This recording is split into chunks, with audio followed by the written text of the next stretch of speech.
So this is your brine tank. It connects to this line here, which allows the system to draw the brine water into the system. You know how these work, and refill your brine tank. What I want to show you is once a year, what I like to do to make sure that my softener runs forever and never has any issues, like really never has any issues.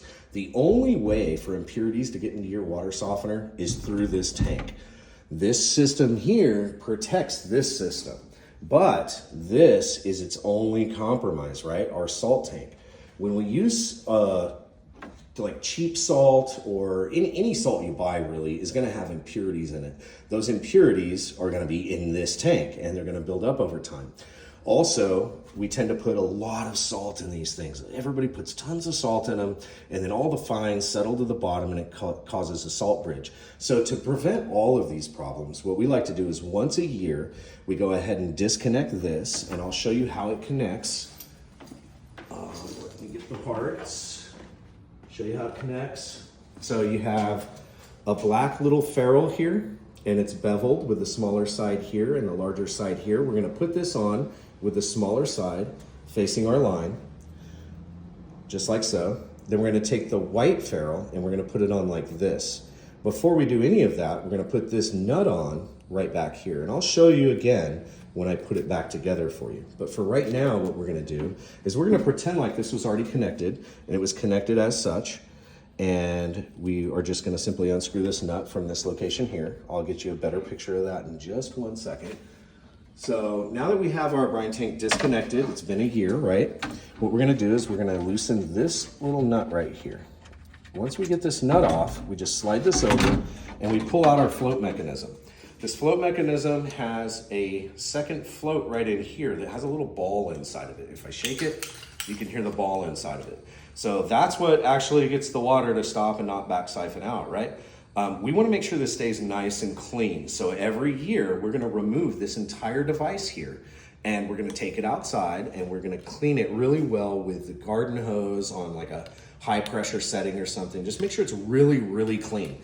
Once we know this is really clean, we're going to set that to the side and we're going to clean out the brine tank until it looks brand new again. I don't care what kind of salt you have in here. So usually what I tell people is like 3 months before the year mark, set yourself an alarm to stop putting salt in, depending on what level you have it at, right? But nonetheless, let it run out of salt. Once it's run out of salt, then you know you're able to like clean it out really well. Just, you know, have just a tiny amount of salt down there in the bottom. It really doesn't need a ton of salt in these tanks like this high because, you know, we're just making brine water, right? So then when we're done cleaning it, all we're gonna do is pop this guy back in there, tighten our little nut down. I really recommend putting some channel lock pliers on there just to give it a little snug, but not, you know, nothing too crazy because you don't want to crack anything, but just give it a little extra twist there. And then when we're going to reconnect our brine tank, what we're going to do is set this guy to the side here.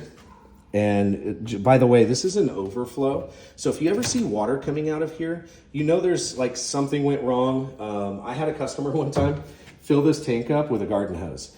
Don't do that. Don't ever put water in here yourself. The system knows how much water to put in and how much water to take out. And if you go adding water in here, then it's gonna put the same amount of water it normally does in here, and it's potentially gonna come out of here. So we wanna avoid that.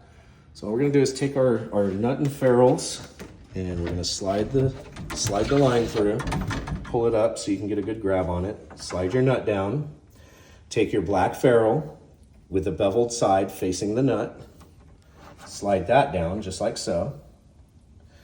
Take your white ferrule and slide it down with the small end facing forward, just like so.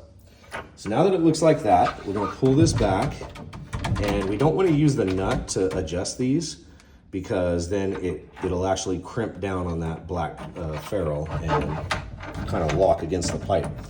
And then we just slide it in this hole here. And I like to use my hand here and apply a little bit of pressure, and then I'll slide my ferrules down, but I'm still holding pressure, mind you, with my left hand here, and then just gently screw it in.